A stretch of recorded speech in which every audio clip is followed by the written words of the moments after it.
Hermanos, yo les he contado que a mí me gusta mucho que me quieran. Y una forma en que yo interpreto la querencia es con los regalos. A mí me gusta regalar y me gusta que me regalen. Y entonces le estaba diciendo yo a Tita, qué lindo, allá tengo una bolsa de mangos, tengo una bolsita de papas tostadas, y tengo un té blanco que me trajeron también, y a veces me traen carambolas y todo, qué lindo, me siento feliz por esas cosas. Gracias por la gentileza y la bondad de querernos. Abra su Biblia en San Juan capítulo 7.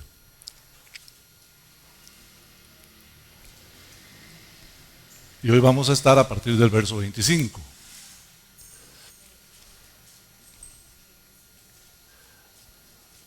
Jesús inició su ministerio en Capernaum y él empieza con 4 discípulos, ¿verdad? Andrés, Pedro, Jacobo y Juan. Y Jesús está yendo a unas bodas en Caná de Galilea, posiblemente a donde un familiar, ahí convierte el agua en vino.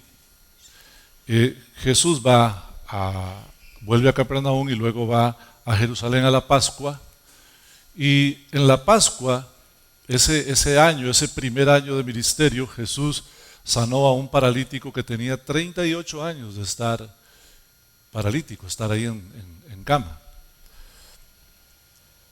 Todo lo que Dios hace, queridos hermanos, todo, absolutamente todo, tiene un propósito.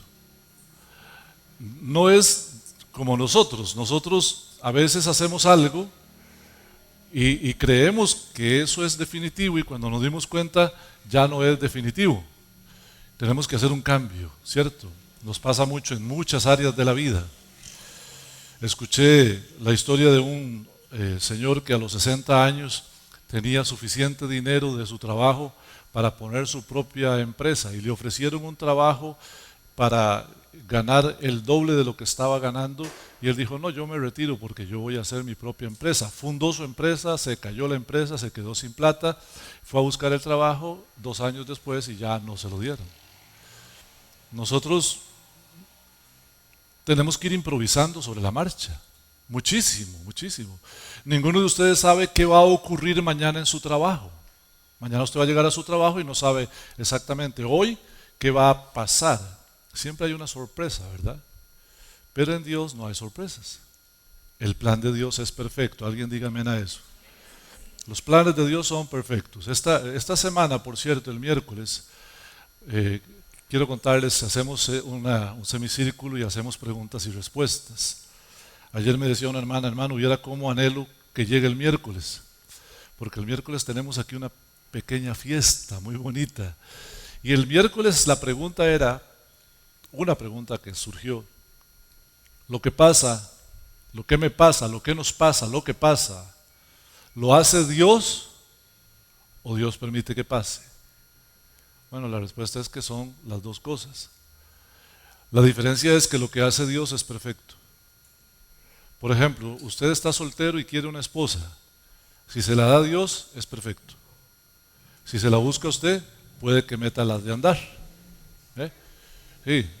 Igual los esposos, cuando usted, los que no tienen esposa, cuando usted, esposa o esposo, cualquiera de los dos, piense lo mismo, Dios te da algo, es perfecto. Y en todas las áreas, hermano, en todas las áreas.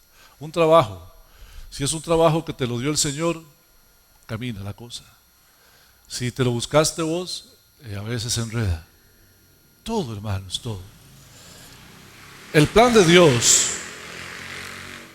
era afectar radicalmente la religión judía, para mostrarle primero a los judíos y después a los demás que Él quería salvar a todos los que quisieran la salvación. Él quería salvar al hombre. De tal manera amó Dios al mundo que dio a su Hijo unigénito. Todo aquel que en Él cree no se pierde.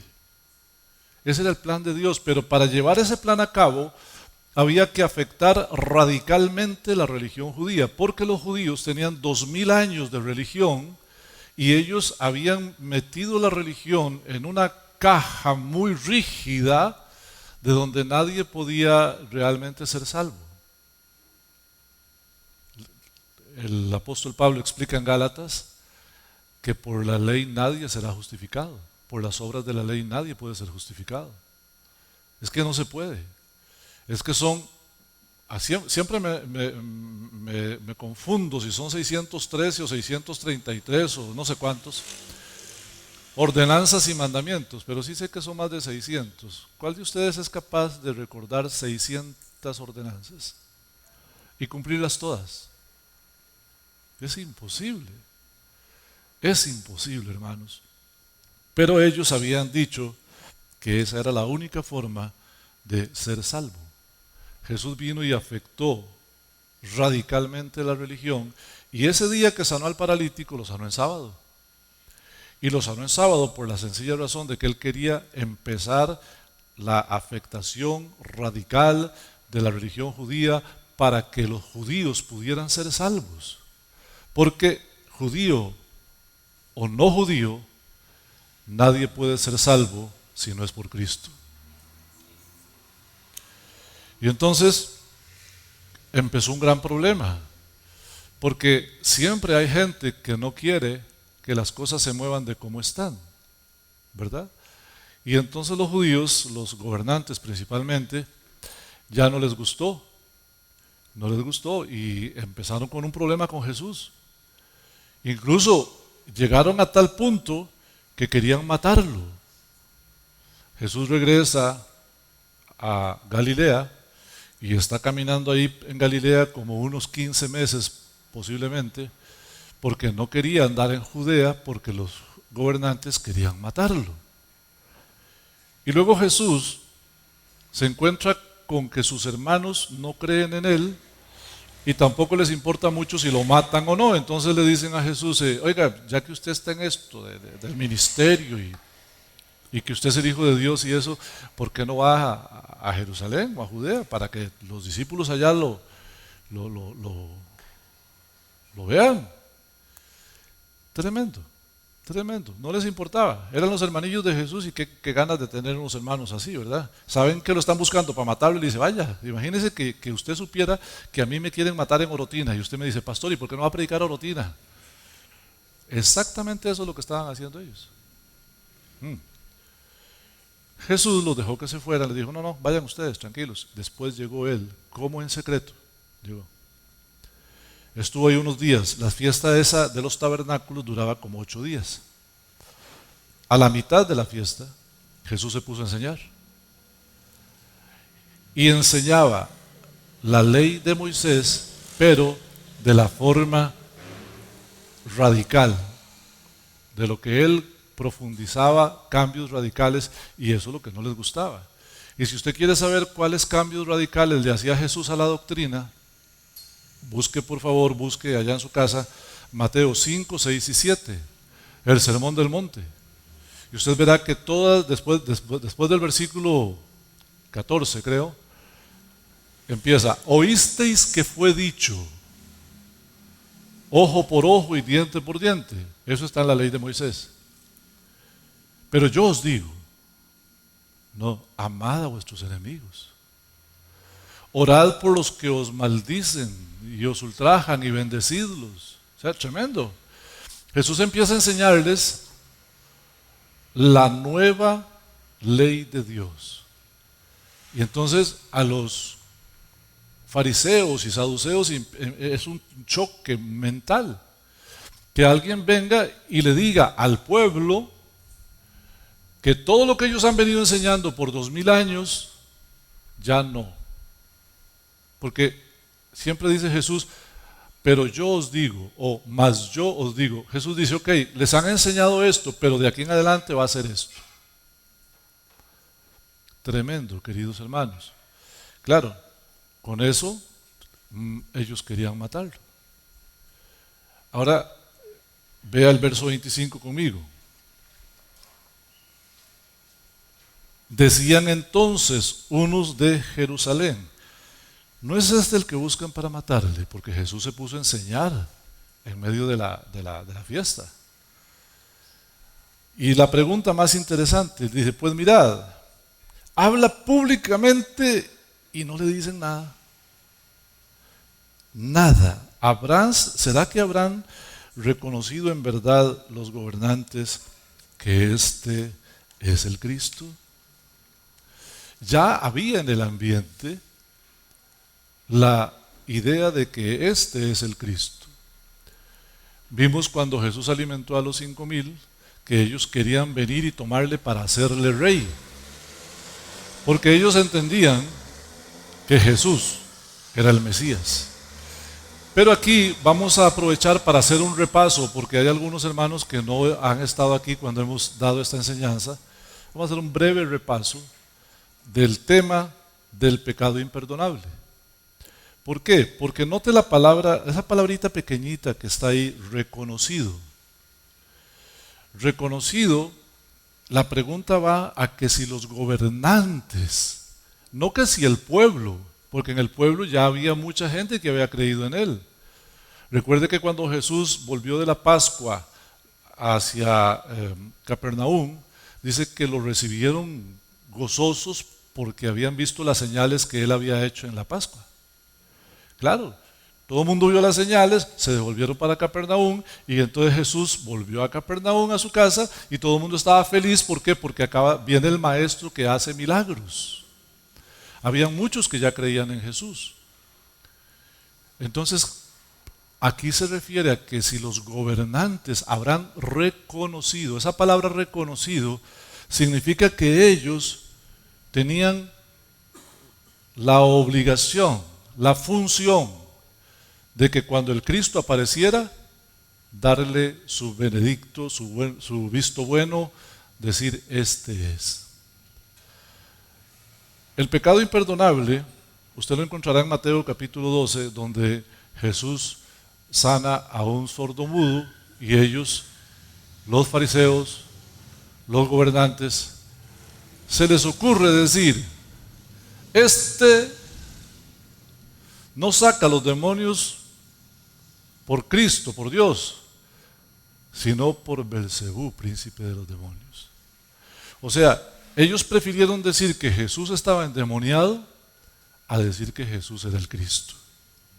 Y ellos tenían la función de decir que Jesús era el Cristo, porque para llegar al reconocimiento de que Jesús era el Cristo, había que pasar varias etapas. Una de ellas era que al principio los gobernantes mandaban a unos fariseos o escribas a que observaran lo que el candidato a Cristo estaba haciendo, porque hubo muchos candidatos a Mesías. Gamaliel lo explica en el libro de los Hechos. Ellos iban y observaban, pero no preguntaban, no decían nada. Eso era una etapa, suponga que eran unos meses, 6 meses. Luego venían y entregaban un informe. Luego los volvían a mandar y esta vez sí podían preguntar. Por eso es que usted encuentra en capítulo 1, 2 de Marcos, cuando ponen al paralítico por el techo, lo bajan y ellos cavilaban en su corazón, ¿quién es este que puede perdonar pecados? Siendo tan hablantines y tan fariseos como eran, ¿por qué no dijeron nada? Porque estaban en la etapa de observar. No podían hablar. Pero luego usted los encuentra en Mateo 5, ya haciéndole preguntas a Jesús.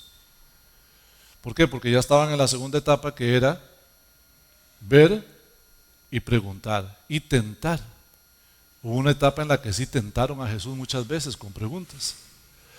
Y la tercera etapa era donde ellos, los gobernantes, tenían que valorar si el candidato a Mesías había hecho los 3 milagros que eran necesarios para ser Mesías. Uno era sanar un leproso judío, tocarlo, sanarlo. Nunca antes nadie tocó a un leproso judío y lo sanó. Jesús sanó uno y se lo mandó a los sacerdotes. Y los sacerdotes sabían muy bien lo que estaba pasando, porque en la ley de Moisés estaba que para que quedara declarado sano tenía que ir al sacerdote y el sacerdote declararlo sano. Él llegó a donde los sacerdotes, ellos lo vieron, lo declararon sano, pero no dijeron es del Mesías. Pero ya sabían que había el primer milagro.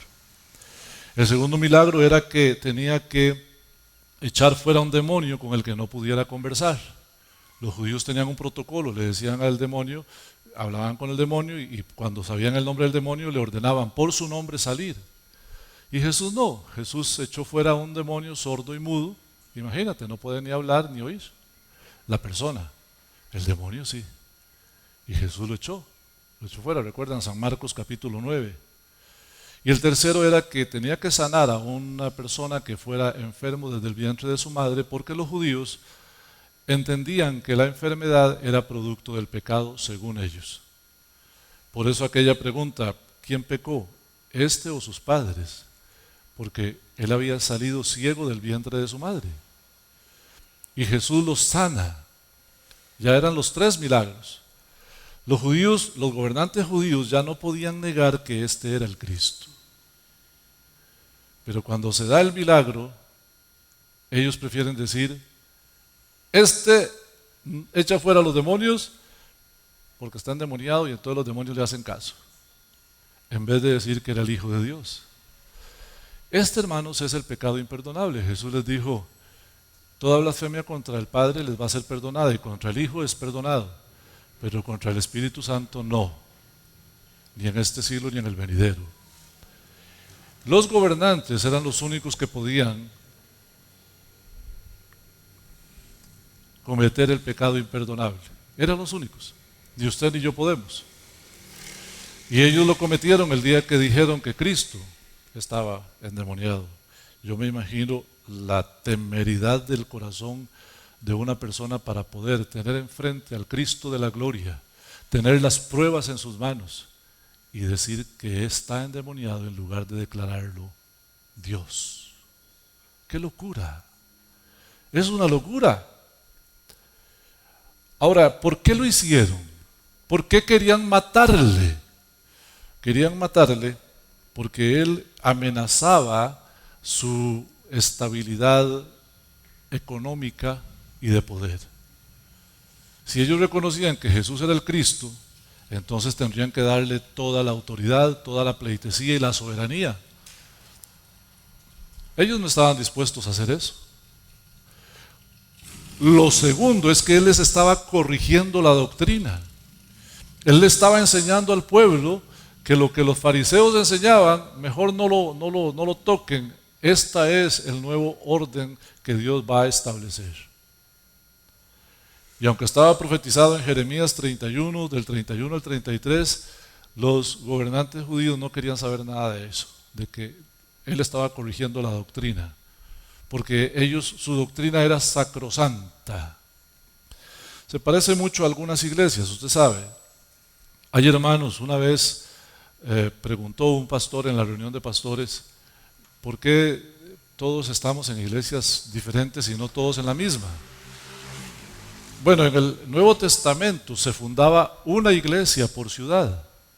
No habían 2 iglesias cristianas, había una iglesia por ciudad.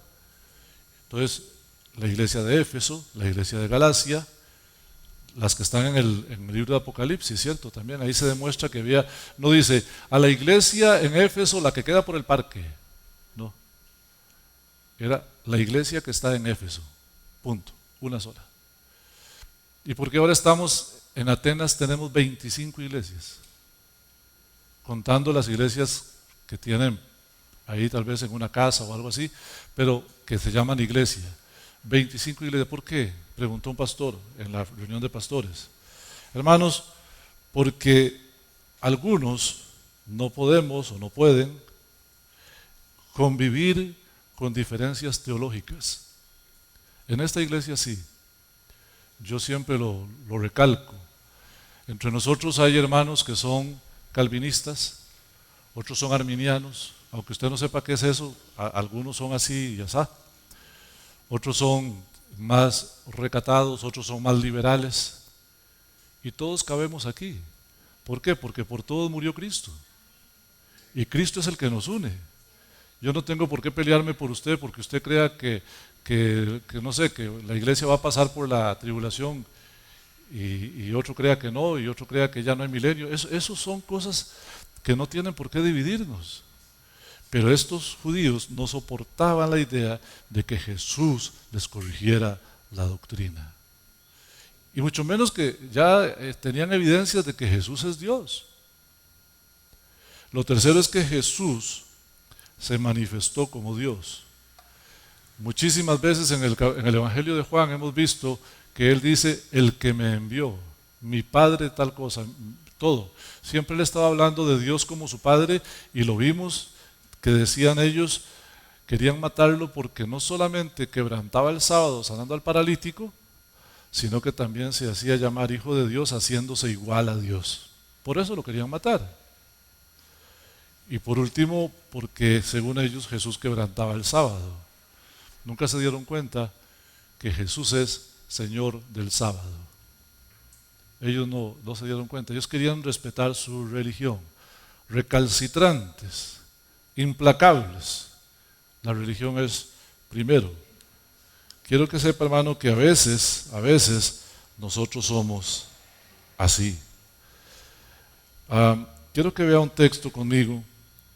Bueno, ya vimos Mateo 5, 6 y 7. Siga leyendo conmigo ahí adelante en el versículo 27. Siguen hablando los de Jerusalén. Pero hablando de Jesús, sabemos de dónde es. Como decimos que José es de Naranjo, digamos, o Josito es de Naranjo. Yami es de, ¿cómo es Yami? Tacacorí es Tambor, ella es de Tambor. El otro es de Redoblante. Chiste de músicos, solo para mí. Okay. Sabemos de dónde es. Lo que ellos pensaban, oiga, pero cuando venga el Cristo, nadie sabrá de dónde es. Ahora yo quiero preguntarle a usted que ha leído toda la Biblia, ¿es cierto esto que ellos dijeron? Voy a preguntar otra vez. Usted que ha leído la Biblia, ¿es cierto esto que ellos dijeron? Hermanos, ¿dónde está mi gorra? No me hagan sufrir, no me hagan sufrir. Hoy en la mañana estaba viendo un predicador en un video y me di cuenta que ni un solo momento tocó la Biblia, pero la citó toda. ¿Por qué? Porque uno supone que cuando está predicando está hablándole a gente que lee la Biblia. Así es de que hermanito, lea la Biblia. En Malaquías capítulo 3, verso 1, dice que el Mesías vendrá súbitamente. Puede ser que ellos hayan pensado que el Mesías nadie iba a saber de dónde es. Pero tenemos el texto de Miqueas capítulo 5, verso 2. Que dice específicamente que el Mesías vendrá de Belén. De Belén, ahí está, Miqueas 5:2. Entonces, estos judíos, hermanos, se sabían la Biblia, se la sabían. En Jerusalén, en Israel, en todo Israel, el muchacho de 12 años ya era un hijo de la ley y se le enseñaba la ley punto por punto. Tenían que sabérsela, esto lo habían leído, pero salen con esto. Esto me lleva a una conclusión. El desconocimiento conlleva a error. Cuando usted no lee su Biblia, entonces alguien le dice a usted algo como esto y usted dice amén, ¿verdad? Por ejemplo, en la Biblia dice, erguid vuestras cabezas. ¿Cuántos dicen amén? Qué bien me conocen. Porque yo no lo he visto. Pero escuche, hermano. Escuche. Cuando una verdad es dicha con firmeza y usted respeta a la persona que la está diciendo, pero usted no conoce su Biblia, usted cae también en el error. Y ese tipo de error conduce a verdades mentirosas. Y hay muchas cosas que la gente cree y vive por ellas que no están en la palabra de Dios. Tienen dos grandes errores. Uno es, no estudian la Escritura por sí mismos, si acaso la leen. Y el segundo es, no vienen al templo para escuchar la palabra. Entonces se enredan y empiezan a hacer una mezcolanza de creencias. Y a veces, queridos hermanos, andamos muy lejos de la voluntad de Dios por eso. Sigamos leyendo, verso 27. Este sabemos de dónde es. Cuando venga el Mesías nadie va a saber de dónde es, según ellos. Me gustaría ir a Santiago capítulo 3, verso 1. Hace unos días hablé con un querido hermano, al que aprecio mucho, y me dijo: pastor, verás que a mí me han pedido que sea pastor, pero yo sé que yo no soy pastor. Hay personas a las que nadie les ha pedido que sea pastor y van, y cuando llegan dicen: algunos hermanos me han estado pidiendo, nadie les ha pedido nada. Como los políticos, ¿verdad? Me acuerdo de Figueres diciendo: mucha gente me ha pedido que me lance para presidente. Cuando vinieron las votaciones nos dimos cuenta que nadie le había pedido nada, ¿verdad? Dice la palabra: hermanos míos, no os hagáis maestros muchos de vosotros, sabiendo que recibiremos mayor condenación. Yo creo que nosotros deberíamos darnos cuenta de que tenemos una gran responsabilidad cuando elegimos a quién oír, porque no es cualquiera el que puede enseñar la palabra de Dios. Cualquiera puede predicar en un púlpito, cualquiera puede pegar 4 gritos y emocionar a la gente, cualquiera puede engañar a los demás diciéndoles cosas que suenan bonitas, pero son pocos los que pueden enseñar la palabra. Por eso Santiago dice: no os hagáis maestros. Ve la palabra maestro, no predicadores, dijo maestro, muchos de vosotros. Para ser maestro hay que tener algunas cualidades que quisiera repasarlas un poquito. La primera, tiene que tener una buena capacidad de lectura y además una excelente comprensión de lectura. ¿Por qué? Porque el que lee mal, entiende mal y enseña mal. Estaba yo en una iglesia a la que amo mucho, con un pastor al que amo mucho, que Dios usó para restaurarme, y él estaba predicando sobre Isaías 58. ¿Alguien sabe qué hay en Isaías 58? Es muy famoso. Bueno, Isaías 58 es el ayuno escogido por Dios. Ahí está. Si usted quiere saber cómo es el ayuno escogido por Dios, ahí está. Y entonces dice: el ayuno escogido por Dios no es que usted se entristezca y se aflija y demude su cara y le demuestre a todos que está ayunando. No, ese no es el ayuno escogido por Dios. Y empieza a hacer preguntas retóricas.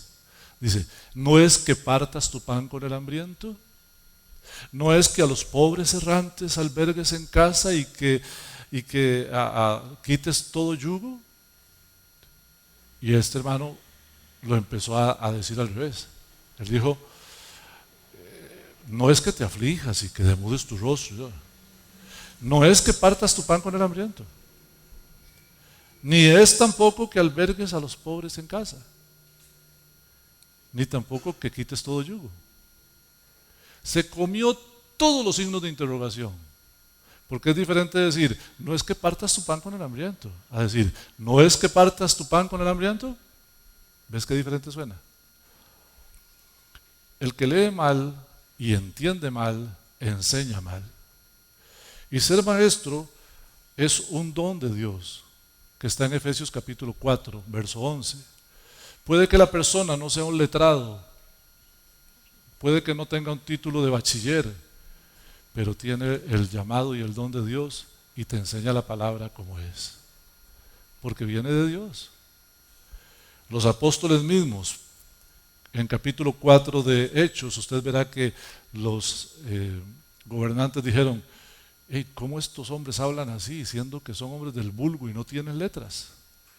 Y estaban hablando nada más y nada menos que de Juan y de Pedro, porque el Espíritu Santo los guiaba. Por eso, hermanos.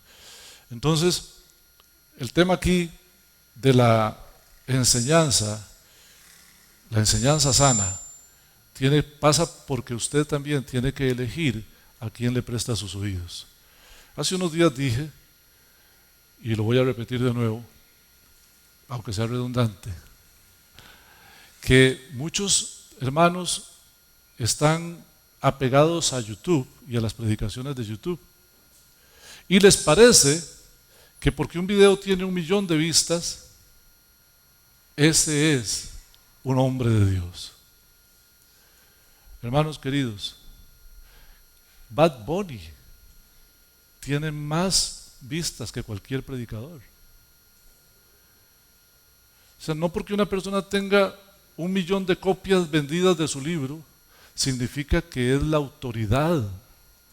Dese cuenta, muchos de ellos lo que están haciendo es lo que dice la palabra: en los postreros tiempos la gente tendrá comezón de oír, y se amontonarán maestros conforme a sus concupiscencias, para apartarlos de la verdad, diciéndoles lo que ellos quieren oír. No es correcto, no debe sustituir YouTube a la predicación, a que usted venga y escuche la palabra. Y no es que yo sea mejor que los de YouTube, no es eso. Usted es el que tiene que elegir, usted tiene la responsabilidad de elegir a quién escucha. Hoy la gente se va de las iglesias porque no les gusta la música, porque el hermano le hizo mala cara, porque el pastor no me saludó. Un día de estos un hermano dijo que yo no lo saludaba. Y gracias a Dios, una hermana que estaba a la par le dijo: usted no sabe que el pastor no ve. Porque él quería que yo lo saludara como a 15 metros. ¿Verdad? Una cosa así. Fíjate, a 15 metros. Para que usted tenga una idea, cuando yo estaba de novio con Tita, fui a una serenata.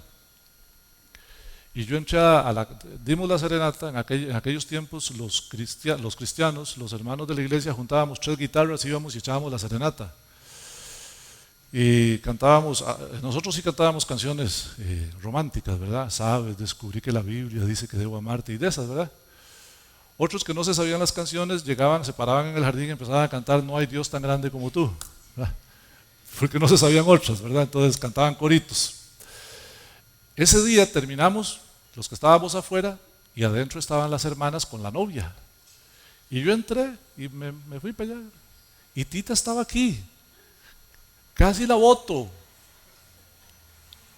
Y no la vi. Dice Tita que cuando ella iba para la casa, las otras hermanas carboneras, por cierto, le decían: no, seguro, quién sabe, pues, tal vez ya metiéndole carbón. Y cuando habló conmigo le digo: no, mi amor, es que yo no te vi. No te vi, y hasta el día de hoy a veces tengo que decirle: no te vi, Tita, perdón. Cuando le meto un sopapo así, porque ella se para la par mía y yo camino, la golpeo. Queridos hermanos, algunos se van de la iglesia porque el pastor no los saludó. No toman en cuenta que el hermano tal vez no los saludó porque estaba triste. No toman en cuenta cualquier otra cosa. ¿Sabe qué debe tomar en cuenta usted? Lo que voy a decir, hermanos de la música, no se ofendan. Hoy sonaron lindísimo, igual que siempre. Ustedes suenan bien, bien lindos. Yo me siento muy orgulloso. No se vaya de la iglesia por la música. No venga a la iglesia por la música. Usted lo que tiene que valorar es la enseñanza de la palabra de Dios. Si es la palabra de Dios o no es la palabra de Dios. Y si usted quiere vivir por emociones, hay iglesias donde usted puede ser muy feliz, hermano. Porque le gritan todo el sermón. Y porque lo levantan, y usted se levanta y grita y levanta las manos, y es una cosa lindísima. Pero no aprende ni papa. Vea lo que dice Oseas capítulo 4, verso 6. El Señor le reprocha a Israel: mi pueblo fue destruido. ¿Por qué? Porque le faltó conocimiento. Otra vez, mi pueblo fue destruido. ¿Por qué? Faltó conocimiento. Mire la gravedad del asunto. Por cuanto desechaste el conocimiento y preferiste las emociones, ese es el evangelio según yo. Por cuanto desechaste el conocimiento, yo te echaré del sacerdocio. Y porque olvidaste la ley de tu Dios, también yo me olvidaré de tus hijos. De ahí la importancia del conocimiento. El conocimiento siempre, hermano, va a ser superior a la experiencia. había un hermano que decía, íbamos al culto y en el culto siempre pasaba que había algún endemoniado. Pero lo raro es que eran los hermanos de la iglesia. Algunos se manifestaban, ¿verdad? En vez de manifestarse en la casa, como es lo normal, se manifestaban en la iglesia. Y hay un día que no hubo ningún manifestado y no hubo que echarle chamuco afuera a nadie. El hermano iba saliendo y dice, no, hoy el culto no estuvo bueno, dice. No hubo ningún endemoniado. Las experiencias, las emociones, nunca deben estar por encima de la palabra. El conocimiento siempre es mayor que la palabra. Siga conmigo ahí en el verso 28, hermanos. Ya estamos para terminar. Jesús entonces estaba enseñando en el templo y entonces alzó la voz y dijo, a mí me conocéis y sabéis de dónde es que yo soy y no he venido de mí mismo. Aquí está otra vez el Padre, pero el que me envió es verdadero. A este ustedes no le conocen. Wow, qué loco, porque les está diciendo esto a los maestros de la ley. Es como que usted viniera y me dijera a mí, pastor, usted no conoce a Dios. Y yo, ¿suave un toque? ¿Cómo? Es lo que estaba pasando. Ellos eran las autoridades religiosas en Israel. Y Jesús les dice, ustedes están con esa cosa de que saben de dónde yo soy. Por cierto, no les refutó. Acuérdense que yo les he dicho que la mayoría de las veces Jesús no les corregía. Ustedes dicen que saben de dónde yo soy, pero yo no vine de mí mismo. El que me envió es verdadero. La cosa es que ustedes no lo conocen. Y Jesús les está diciendo en su cara, ustedes no me reciben a mí como el Señor porque ustedes no conocen a Dios.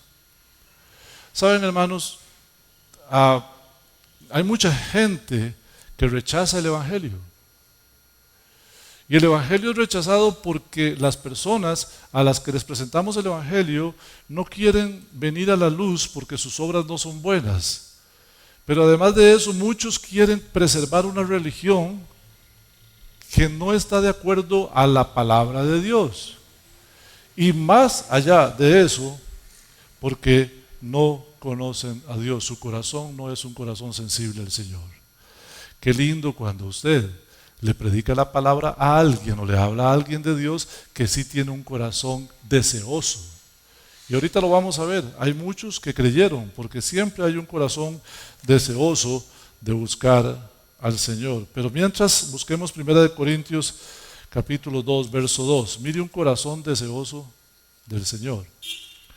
El apóstol Pablo le dice a los corintios, pues me propuse no saber entre vosotros cosa alguna, sino que a Jesucristo y a este crucificado.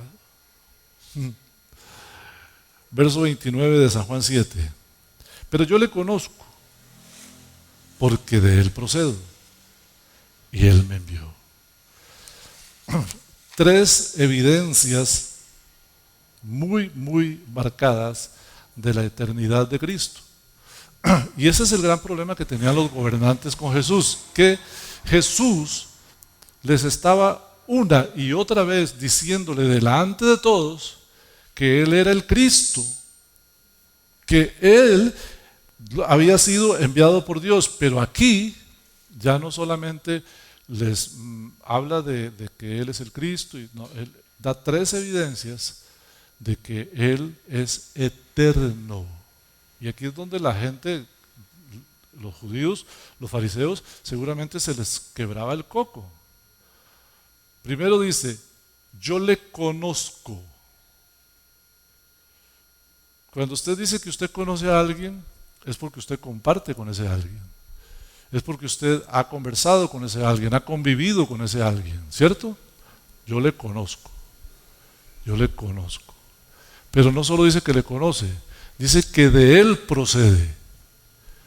De él procede es más profundo, porque ya no solamente es una conversación, sino que salió.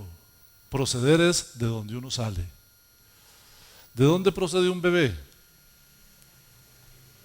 ¿De dónde procede un bebé? De la mamá. Correcto. Ese procede, es profundo. Salió de Dios. Salió de Dios. Y luego Él me envió.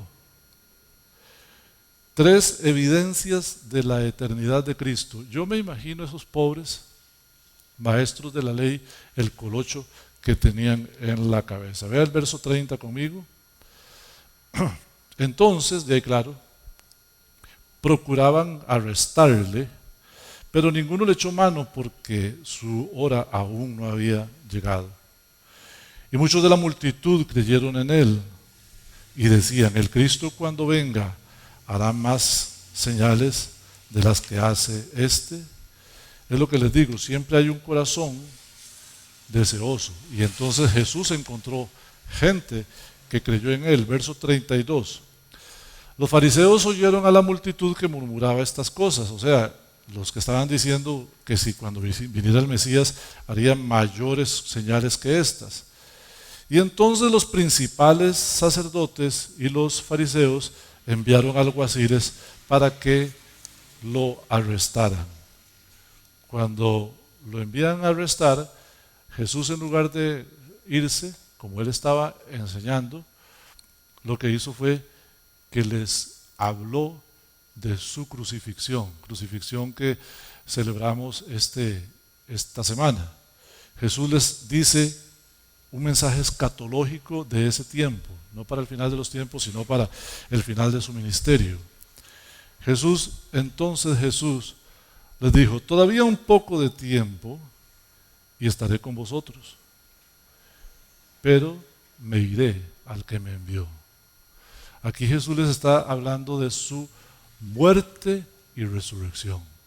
Pero claro, ¿cómo iban ellos a entenderlo? Ahora, la pregunta es, ¿cómo iban a no entenderlo? Porque ellos sabían las Escrituras. Pero yo, honestamente, aquí quiero parar un poquito para recalcar. En Enlace esta mañana estaba un judío dando testimonio de su conversión. Y él explicó que a él lo mandaron a una escuela hebrea a estudiar hebreo. Y que él hizo toda la primaria y la secundaria hebrea, leyendo hebreo, todos los textos en hebreo. Y que él se sabía el Antiguo Testamento para atrás y para adelante, pero solo se lo sabía. Es cosa curiosa. Se parece mucho a muchos cristianos. Hay muchos cristianos que pueden citar textos de memoria, quién sabe cuántos, pero no los entienden, pero no están claros para ellos. Estos gobernantes tenían toda la materia prima para saber quién era el Mesías. Lo tenían enfrente y Jesús les habla de su muerte y resurrección y ellos no son capaces de entenderlo. ¿Estará usted igual, hermano? ¿Estará usted escuchando el mensaje, entrando por aquí, saliendo por aquí, leyendo un texto y simplemente me lo sé y sigo para adelante? Por eso, hermanos, a veces hay cristianismos tan flojos, tan flojitos, porque la palabra no permea, no profundiza, porque no la hacemos parte de nuestra vida. A veces es solo una religión. Quiera Dios que no sea así, pero note lo que Jesús les dice, todavía un poco y me veréis. O sea, aquí voy a estar un añito y medio más o menos. Y luego, ¿qué voy a hacer? Me devuelvo al Padre. Siga leyendo conmigo ahí, 34. Me buscaréis y no me hallaréis. Esto es para los que sí habían creído en Él. Y donde yo voy, vosotros no podéis venir. Entonces los judíos, los gobernantes, empezaron a decir entre ellos, ¿a dónde se va este? Que no le vamos a poder encontrar. ¿Será que se irá a los que están allá en otros países y le va a predicar también a los griegos. ¿Qué significa esto? De que me buscaréis y no me hallaréis, y a donde yo voy, vosotros no podéis ir. Ellos estaban viendo solo la parte humana que tenían enfrente. Voy a cerrar diciendo esto. La tendencia general es priorizar lo humano sobre lo divino. La tendencia general es juzgar lo que ven los ojos por encima de lo celestial. Para ellos era muy difícil entender lo que estaba diciendo Jesús, a pesar de que ellos a través de la ley podían definirlo. Jesús les dijo en Juan 5:39, escudriñad las escrituras, porque a vosotros os parece que en ellas está la vida eterna, y ellas son las que dan testimonio de mí. O sea, Jesús los mandó a leer la Biblia y les dijo, si ustedes la escudriñan se van a dar cuenta que yo soy el Cristo. Ellos, hermanos, hacen esta pregunta por el desconocimiento. Hacen esta pregunta por la ignorancia. Eran maestros de la ley y no entendían. No quisieron entender. Porque una verdad como un templo es que cuando usted no quiere entender, no importa cuánto se lo expliquen. Pero nosotros no somos así. Amén. ¿Cuántos dicen amén? A nosotros nos explican, entendemos y aprendemos. ¿Cuántos dicen amén? Amén. Cierren sus ojitos, vamos a orar. Señor, gracias por esta mañana tan bonita que hemos tenido en tu presencia con todos los hermanos. Gracias por los hermanos que recibimos en comunión esta mañana. Gracias, Señor, por tu palabra. Gracias por la adoración, por poder ofrendar, por poder diezmar, por poder aprender. Estar aquí y ver a los hermanos. Te ruego, Señor, que tu palabra siga profundizando en nosotros, cambiando nuestra mente, corrigiendo nuestra doctrina, llevándonos, Señor, a profundizar en el conocimiento y a vivir por la palabra. En el nombre de Cristo Jesús. Amén.